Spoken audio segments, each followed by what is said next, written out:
जावरा नया गांव four lane पर एक के बाद एक बड़े हादसे हो ही रहे हैं, जिसे लेकर ये फोर लेन फिर से विवादों में आ गया है। जब से ये फोर लेन बना है, तभी से इसमें तकनीकी खामियों के चलते बड़ी संख्या में हादसे और हादसों में लोगों की मौतों को लेकर शिकायतें हो रही थी, लेकिन किसी ने भी इस ओर अब तक ध्यान नहीं दिया। ऐसे में जानकारों के अनुसार लॉकडाउन में भी हादसे नहीं थमे हैं। अब तक ये फोर लेन 3000 से ज़्यादा लोगों को लिलते हुए मौत के फोर लेन के रूप में पहचाने जाने लगा है। नया गांव से जावरा मौत का फोर लेन, जहां पर सड़क निर्माण कंपनी द्वारा की गई है तकनीकी खामियां किए जाने का खामियाजा इस सड़क से गुजरने वाले लोगों को अपनी जान गंवाकर भोगना पड़ रहा है। इस पूरी सड़क में सबसे बड़ी खामी ये है कि ये रोड छोटी कर दी गई है। वहीं इसके दोनों ओर का शोल्डर भी मापदंडों के अनुसार नहीं बनाया गया है। वहीं कई ऐसे चौराहे जहां पर ओवरब्रिज बनाना था, वह नहीं बनाए गए हैं, जो कि डेंजर जोन में तब्दील हो गया है। यहाँ पे हजारों गाड़ियाँ निकलती है आए दिन रोज़। नेशनल हाईवे है ये, और ये जो सरकार ने लगाया है होर्डिंग, इससे होर्डिंग लगाने से दुर्घटनाएं कम नहीं हो रही है। कहीं से कहीं तक हमें लोगों को जागरूक करना होगा, प्रशासन को यहाँ ध्यान देना होगा, क्योंकि यहाँ तो आए दिन कुछ ना कुछ दुर्घटना होती रहती है।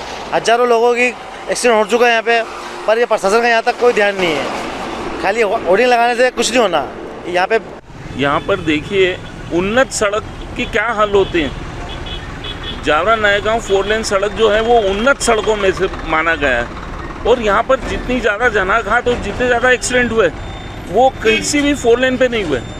उसका कारण ये है कि सड़क की दोनों तरफ की जो सीमाएं हैं वो कम कर दी गई। 3.5 मीटर की सड़क जो थी उसको कम कर दिया गया, और जब सड़कें और जिस तरीके से कर्व बने गए, जिस तरीके से मोड़ बनाए गए, वो सब मौत के कर्व बने।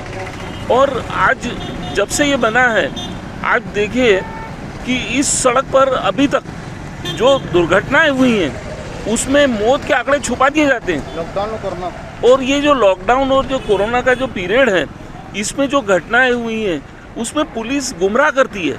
और ये जो थाने हैं, थानों का बंटवारा हुआ है, कोई कहता है नीमच सिटी, कोई कहता है जीरन, कोई कहता है कहाँ।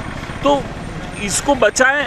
जो शिकार हुआ है, जो दुर्घटना का शिकार हुआ है, वो पुलिस के चक्कर में नहीं पड़ता है, क्योंकि नीमच का ट्रामा सेंटर बिल्कुल अविकसित है। इसलिए लोग उदयपुर चले जाते हैं, जयपुर चले जाते हैं और अहमदाबाद चले जाते हैं। तो यहाँ पर जो अनियमितताएं हो रही हैं सड़क निर्माण के साथ साथ, जो पुलिस प्रशासन का रवैया है, इस रोड पे चूँकि रोड अच्छी क्वालिटी का है तो लोग बहुत तेज़ी से चलते हैं, और जिससे कि दुर्घटनाएं होती हैं। हमने इसमें कुछ हॉट स्पॉट चयनित किए थे, जो चौराहों पर उन हॉट स्पॉटों से आसपास अतिक्रमण हटाया गया। लेकिन ये प्रत्येक जो हॉट स्पॉट है इसमें लाइट लगना ज़रूरी है, और उसमें कई सारे बिंदु हैं जो कि हमारी जो मीटिंग होती है उसमें भी वो बिंदु उठाए जाते हैं। ये जो हाईवे है इससे साथ में बहुत सारे गांव लगे हुए हैं और अनेक चौराहे हैं, जैसे मालखेड़ा फंटा है, जेतपुरा फंटा है, भातखेड़ा फंटा है, जावत फंटा है। तो ये फंटों के कारण जो तेज़ी से गाड़ियां जाती हैं और क्रॉस होता है, उसमें कोई वो नहीं है कि भाई एक गाड़ी क्रॉस हो फिर लाइट लगाई जाए। तो इसके कारण वहाँ पे दुर्घटनाएं होती हैं जगह जगह पर। हमने इसीलिए एक टूटी गाड़ियाँ, एक्सीडेंट शुदा गाड़ियाँ वहाँ चौराहे पे रखी हैं। वहाँ नीचे स्लोगन लगाया हुआ है कि आप संभल के वाहन चलाएं। बहुत सारे हमारे द्वारा प्रतिबंधात्मक इस तरीके के उपाय किए जाते हैं। अभी पुलिस मुख्यालय से भी वो चल रहा है, एक ड्राइव चल रही है, तो हम समय समय पर शराब पीकर तो वाहन नहीं चला रहे, उसकी भी जांच करते हैं और यथासंभव कोशिश करते हैं कि दुर्घटनाएं कम से कम हो और मृत्यु दर। नीमच से दीपक खताबिया की रिपोर्ट।